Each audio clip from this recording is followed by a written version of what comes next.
کہا کہ مسجد اقصی پکار رہی ہے، بلا رہی ہے، مر مٹنے کا وقت آیا، کٹنے کا وقت آیا۔ اصل یہ اسٹرکچر بنانے کا مقصد تو یہ ہے کہ مسلمانوں کو بھلا دیا جا رہا ہے کہ مسجد اقصی کی حقیقت کیا ہے، اس لیے مسجد اقصی کی حقیقت ہمارے سامنے صاف ہو جائے، واضح ہو جائے، اس لیے آپ کے سامنے یہ ڈھانچہ بنایا گیا ہے۔ اب سب سے پہلے اس کا ایک بڑا تاریخی پس منظر ہے، ایک لمبی تاریخ ہے۔ اس کی تعمیر کی ابتدا کب ہوئی، کس طرح منظم کیا گیا۔ اولین ترین درجے میں حضرت یعقوب علیہ السلام کو وحی الہی کے ذریعے سے اس کی نشاندہی کی گئی تھی۔ پھر اس کے بعد انہوں نے تعمیر کی ابتدا کی۔ حضرت داؤد علیہ السلام نے بھی تعمیر کو جاری رکھا۔ حضرت سلیمان علیہ السلام کے زمانے میں یہ تعمیر تکمیل کو پہنچی۔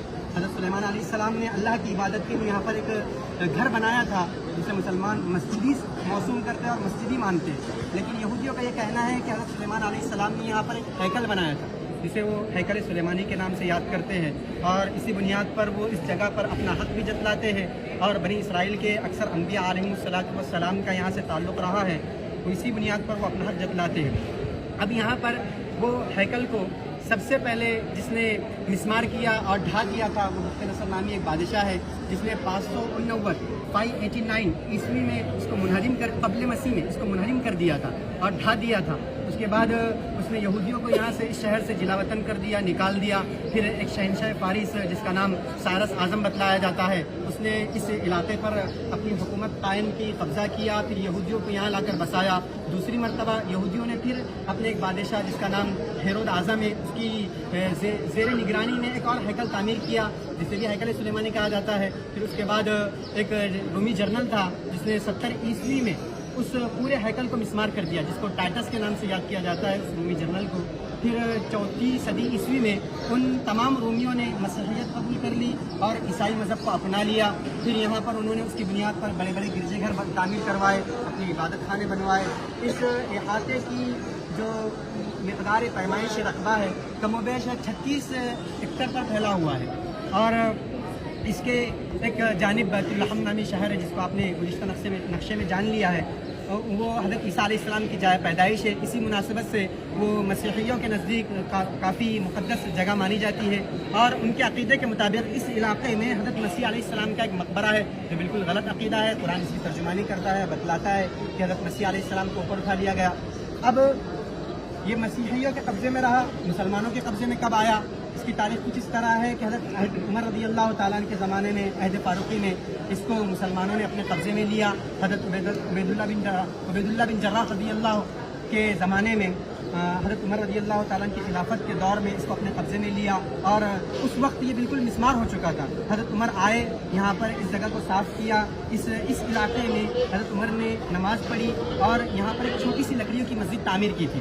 اس کے بعد یہ جو آپ کے سامنے نقشہ نظر آ رہا ہے، جو اسٹرکچر نظر آ رہا ہے، اس کی حقیقت کچھ اس طرح ہے کہ یہ جو دونوں تیار کیے گئے ہیں یہ بنو امیہ کے زمانے میں تیار کیے گئے۔ عبد الملک بن مروان اور ولید بن عبد الملک، ان کے زمانے میں یہ دونوں عمارتیں بنائی گئی ہے۔ اس عمارت کی حقیقت یہ ہے کہ یہ پورا علاقہ ایک پہاڑی پر ہے، اور یہ خاص طور پر پہاڑی کا حصہ ابھرا ہوا ہے، کم و بیش 1.5 سے 2.5 میٹر اوپر ابھرا ہوا ہے۔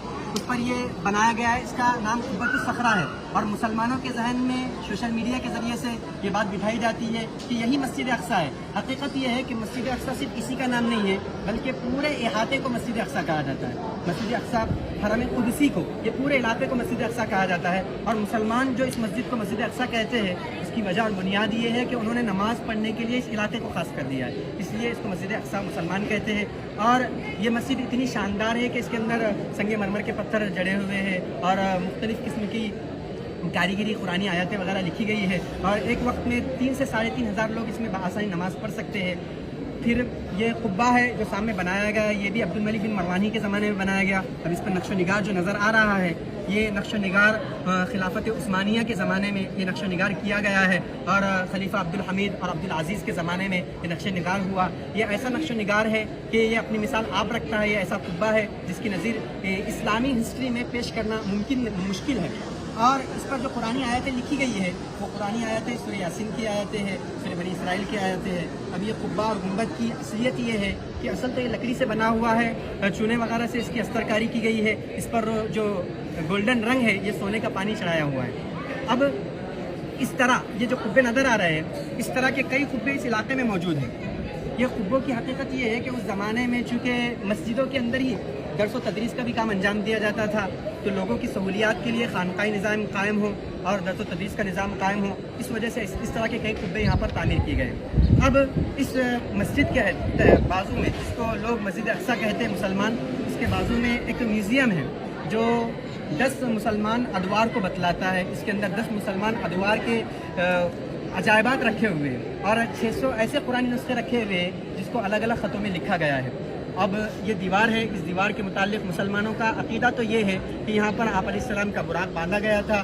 یہودیوں کا عقیدہ یہ ہے کہ 70 عیسوی میں جو رومی جنرل تھا ٹائٹس، اس نے جو ہیکل سلیمانی تعمیر منہدم کر دیا تھا، اس کا باقی ماندہ حصہ یہ ہے۔ اسی وجہ سے وہ اپنی ایک عبادت کی نشاندہی کے طور پر یہاں پر آتے ہیں، گریہ وزاری کرتے ہیں، اپنی منتوں مرادوں کی چیزیں یہاں پر رکھتے ہیں۔ اور اس طرف کا جو علاقہ تھا یہ شہر کی آبادی تھی، یہاں پر ایک مسجد آباد تھی۔ اس کے بعد مسلمانوں کی وقت کی جائیدادیں تھیں، ان کمبختوں نے ان جائیدادوں پر حملہ کر دیا، مسجد کو مسمار کر دیا اور اپنی عبادت کے لیے خاص کر دیا۔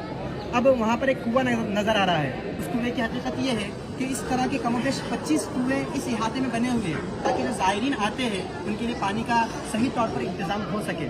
وہ کنویں کی آپ کو شکل نظر آئے گی۔ یہ ایک فاؤنٹین اور فوارہ بنا ہوا ہے۔ اس کے سلسلے میں یہ ہے کہ صلاح الدین ایوبی رحمۃ اللہ علیہ نے اپنے دور میں اس کو مسلمانوں کی سہولیات کے لیے اور مسلمانوں کے پانی کے انتظام کے لیے تعمیر کیا تھا۔